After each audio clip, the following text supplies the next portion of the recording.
Hello and welcome to another episode of What the Fuck Moments in Manga and Anime. I've been talking a lot about a manga called Massage Therapy, and I actually found another book that's in the same kind of genre. It's called Odette, and I assume that's the girl's name, but I'm not completely sure because it's in full Japanese. Surprisingly enough, living in the middle of bumfuck nowhere, this is how I find a lot of used mangas in my town. Who is the person donating all of these Japanese mangas? I need to know. We need to be friends. Where are you? Anyway, I had to read this whole book through Google Lens, and as you know, sometimes, Google, she's a little drunk when she translates, but I think I got the gist of it. Anyway, a clumsy yet cheerful, obedient girl whose boyfriend is a cat. Is he a cat that's a man, or a man that's a cat? That's the real question. Oh, don't worry, they don't really explain it. The whole story is just them going on quiet little dates. Odette's the kind of girl who could literally be late to her own funeral. And Catman, I don't even know if he has a name. He's just doing what cats do, only, he's a guy. And at first I was thinking, maybe he's just a figment of her imagination. Like, maybe he's not real, and, it's just all her mind, so,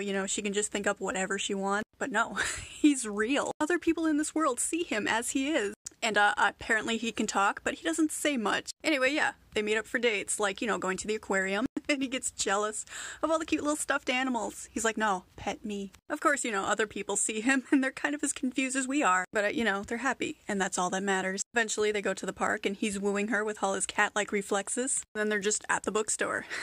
Just doing bookstore things. But look how dapper he looks. And then, of course, he does regular cat things, like square up with other cats. But just because he's 6 feet tall doesn't mean he's gonna win against a regular cat. Oh, and then, of course, Odette's friend shows up and they go drinking.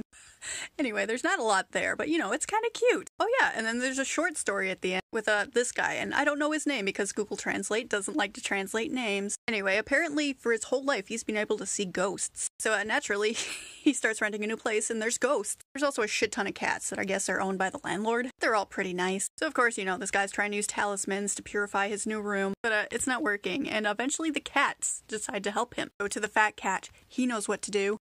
And oh, do he. Turns out this dude has some rank socks, and the cats tell him to use that. So when the ghosts show up, he throws a sock at him, and the ghost is just like, oh, shit.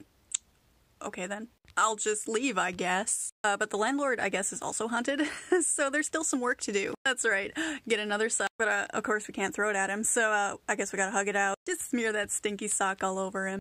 I don't know, for something I found used, it was pretty cute. Honestly, it could be a manga about cats committing tax fraud, and I would still read it as long as there's cats. But yeah, whoever's donating all these books, we need to talk, because I am slowly but surely collecting all of your books.